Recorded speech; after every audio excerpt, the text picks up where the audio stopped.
Ang mga buhay na bangkay sa sementeryo. Written by CD Link PH. Nasa sementeryo si Tina noong mga oras na yon. Malapit nang dumilim dahil papalubog na ang araw. Rinig na rinig niya ang pagtangis ng kanyang tiyahin habang unti-unti nang binababa ang kabaong ng kanyang tiyo Edmund sa huling hantungan nito. Edmund, mahal ko, bakit mo ako nagawang iwan? Patuloy na hagulgol ng kanyang tiya Inday. Inikot niya ang mga mata sa paligid at nakita niyang umiiyak ang lahat. Napakabuti kasi ng tiyo Edmund niya pero binawian na agad ito ng buhay dahil sa sakit na brain tumor. Wala rin kasing maipantustos na pera sa sakit nito, kaya ito binawian agad ng buhay.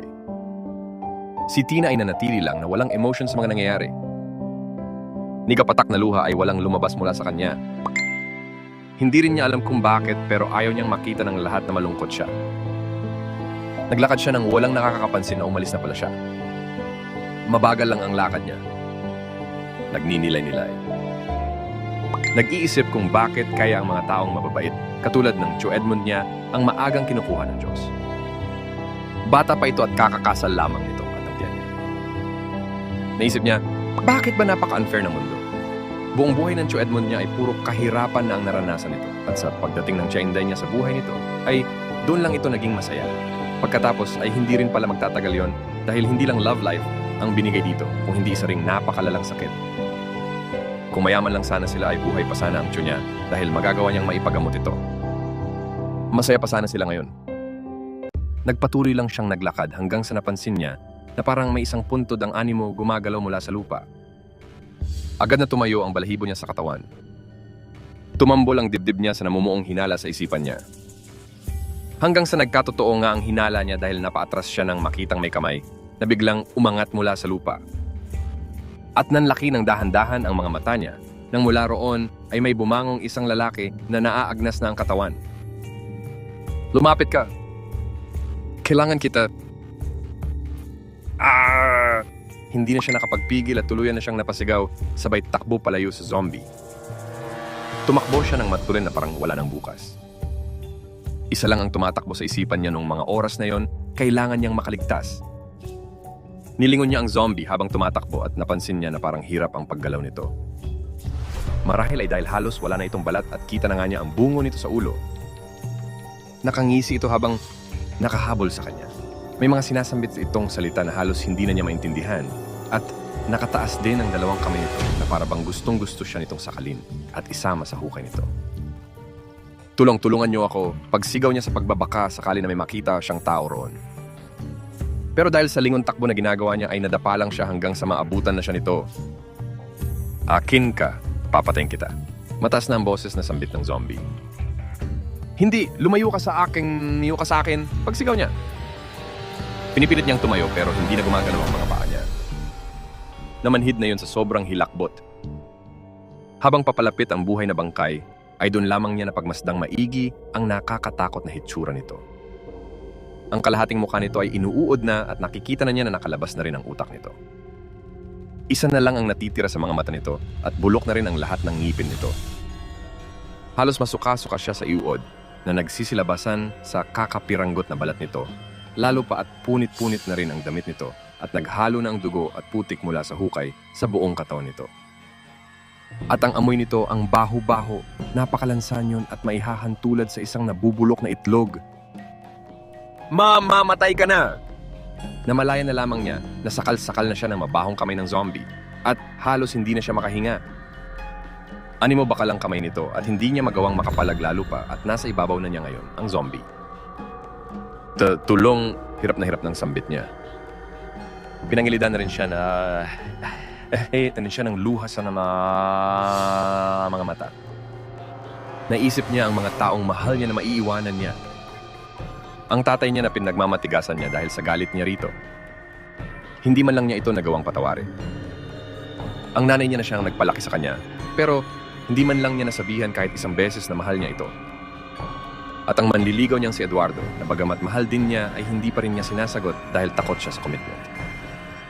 Ngayon niya na-realize na kung mamamatay na siya ngayon, ay napakarami niyang bagay na panghihinayangan na hindi niya nagawa. Ngayon niya na-realize kung gaano kahalaga ang mabuhay.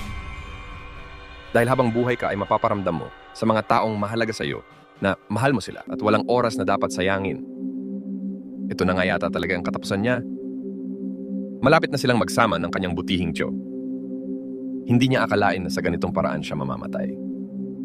Nang bigla na lamang na mula sa likuran ay may pumukpok sa ulo ng zombie. Itinaas niya ang tingin at nakita kung sino ang lalaking nagligtas sa kanya. Ang manliligaw niyang si Eduardo. Tumayo ka na, Tina. Kailangan na nating umalis dito. Bakas ang takot sa mukha ni Eduardo, pero alam niyang pinalalakas nito ang loob para sa kanya. Inalalayan siya nitong tumayo. Napayakap siya rito saka humagulgol ng iyak. Pero may mga zombie, Eds. Natatakot ako. Paghikbi niya sa dibdib nito. I know, but you don't have to face them alone. I'm here and I'd do anything to protect you. Walang mangyayaring masama, okay? Magtiwala ka lang, malalagpasan din natin ito. Nakangiting sabi nito. Mamamatay na kayo! Mula sa kung saan ay may grupo na naman ng mga zombie ang paparating. Pero this time ay napakarami na nila. Let's go! Hindi na naituloy ni Eduardo ang sasabihin pa sana nito dahil hinalikan na niya ito sa labi. Naging passionate ang halik na yon dahil gumanti rin ito ng halik sa kanya. Sa mga sandaling iyon ay parang sila lamang dalawang tao sa mundong iyon. Na para bang hindi nila alintana na may mga zombies na gusto silang patayin. What is that for? Hinihingal man ay nagtatakang tanong ni Eduardo. Akala ko ay mamamatay na ako kanina kaya marami akong mga bagay na napag-isipan. At isa mga yon ang panghihinayang na mamamatay ako na hindi ko nasasabi sa iyo na mahal kita. Nakangiting sabi niya. What? Are you serious, Tina? Biglang lumitaw ang biloy sa mga pisngi ni Eduardo. Maputi ito kaya kitang-kita yon. Ayoko ko pa sanang sabihin sa iyo pero baka mamamatay na tayo rito kaya sinabi ko na rin. Masaya ako na nandito ka. Kahit ano pa ang kahinatnan ng mangyayari ngayon, ay maluwag ko nang tatanggapin sa dibdib ko, sabi ko. Binigyan mo ako ng dahilan para mas lalong hangarin na makaligtas tayo rito. Yun lang at hinila na siya ni Eduardo palayo sa mga zombie. At kung ikukumpara kanina ay may lakas na siya ngayon para tumakbo. Dahil si Eduardo ang pinanggagalingan ng lakas niya. Tulong! Habang tumatakbo ay nakarinig sila ng sumisigaw mula sa isang bahagi ng sementeryo. Merong isang babae na sinusugod na ng mga zombies. At halos maduwal siya ng masaksikan kung paano itong kainin ng mga zombies na pinagtutulungan. Pinagputol-putol na ang mga bahagi ng katawan nito habang sumisigaw pa ito. Ang kamay nito, ang mga paa nito at ang dulo nito kung saan doon kinuha ng mga zombies. Ang utak nito sa kanilang takad na parang isang hayop. Pinagpiestahan ng mga zombies ang kaawak-awa, luray-luray ng kawan ng matabang babae. Para itong litso na pinilito. Siniksik niya ang mukha kay Eduardo. Hindi niya masikmura ang nakikita. Nandidiri siya. Muli siyang hinila ni Eduardo palayo ko at nagawa nilang mailigaw ang mga zombies.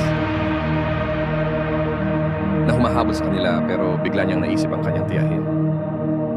Nagpunta sila sa kinaroroonan ng libing ng Tito Edmund niya at nakita nilang nagtatakbuhan na rin ang mga taong galing sa libing ng kanyang Tio Edmund. Lahat ng bangkay sa sementeryo ay nagsibangunan na rin isa-isa. Natigagal siya sa nakita. Ano na ba talagang nangyayari? Saan nanggaling ang mga zombies? Dahil sa nakita ni Eduardo, ay muli na naman siyang hinila nito palayo roon. Palayo sa pamilya niya. Eds, ang tiya at mga pinsan ko, nandoon pa. Kailangan ko silang balikan. Umiiyak na sabi niya habang tumatakbo sila. Wala na tayong magagawa, Tina. Punong-puno na ng mga zombies ang sementeryong ito. Kapag bumalik ka roon, ay mamamatay ka. Pagsigaw na ni Eduardo dahil hindi na niya ito masyadong marinig dahil puro ungol na ng iba't ibang klase ng zombies. At sigaw ng mga kinakaing tao ang naririnig niya. Tumakbo sila ng tumakbo na parang wala ng katapusan. Kahit saan sila magpunta, ay may humahabol sa kanila. Mabibilis ang ilan sa mga zombies, kaya naman hila-hila siya ni Eduardo. Hanggang sa may makasalubong silang isang grupo ng zombies na sobra na ang dami. Meron na rin kahit sa likuran nila. Anong gagawin natin, Eduardo? Dead end na ito. Mamamatay na tayo. Hindi na tayo makakaligtas. Parang nababaliw na si Tina na kapit sa bisig ng bagong kasintahan. Natataranta na rin si Eduardo pero pilit nitong pinatatatag ang loob para sa umiiyak na si Tina. Inilabas ni Eduardo ang baril na nasa bewang nito. Pinaputukan ni Eduardo ang mga zombies sa harap. Tinarget nito ang ulo at bumagsak sa lupa ang mga tinamaan nito. Masyado silang marami, Eduardo. Kaya mo ba sila?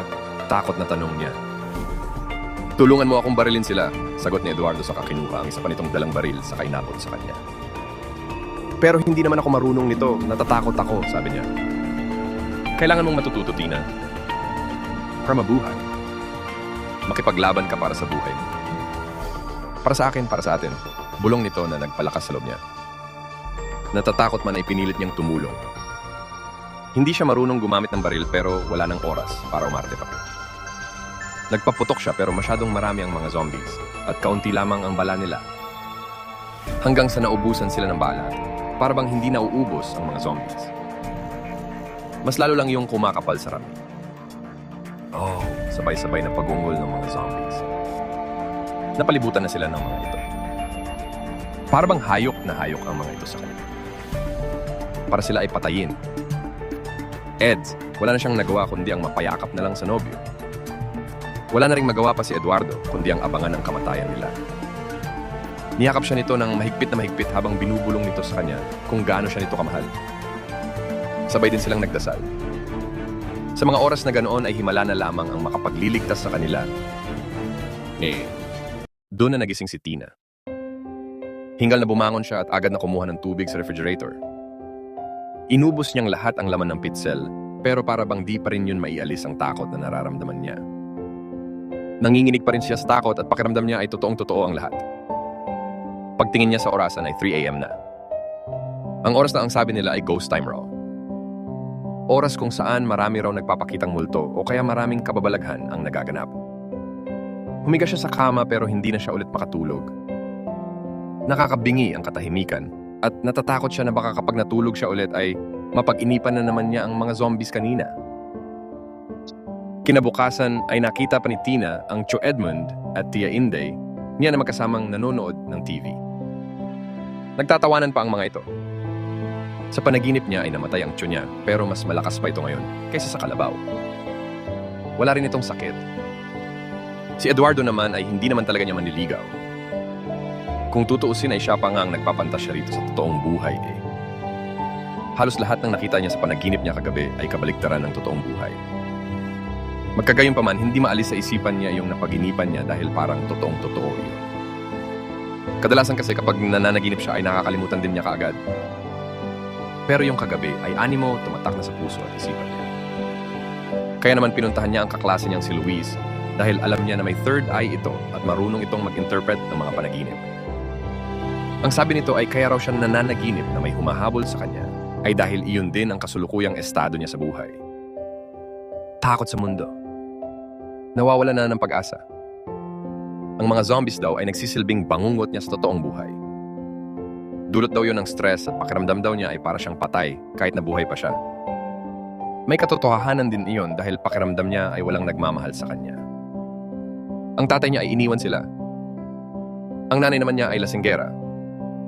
Pinag-aral siya nito dahil inaasahan nito na malaki ang kikitain nito sa kanya pagdating ng panahon. Kaya naroon yung pakiramdam na para siyang isang tau-tauhan. Katulad ng isang zombie na gumagalaw ang katawan pero wala na ang puso at isipan. Si Eduardo naman daw ay lumitaw sa panaginip niya bilang manliligaw niya dahil sa kaibuturan daw ng puso niya ay talagang gusto niya raw itong maging kasintahan at tagapagtanggol.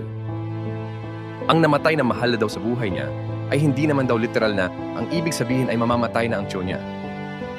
Masyado raw kasi siyang malapit sa mga ito at ngayon daw na plano niyang maghanap ng trabaho habang nag-aaral ay magkakaroon daw ng malaking pagbabago sa buhay niya. Mahihiwalay na siya sa mga ito kaya ang pagkamatay ng tiyo niya sa panaginip ay nangangahulugan ng pagbabagong magaganap at paghihiwalay. Pero kahit ano pa man ang nasa likod ng panaginip niya ay nagpapasalamat na rin siya sa Diyos dahil hindi totoong naganap ang mga nasa panaginip niya. Nagpapasalamat din siya dahil sa simpleng panaginip na yon ay binigyan siya niyo ng isang napakahalagang mensahe. At iyon ay ang iparamdam mo sa mga taong mahalaga sa iyo kung gaano mo silang kamahal.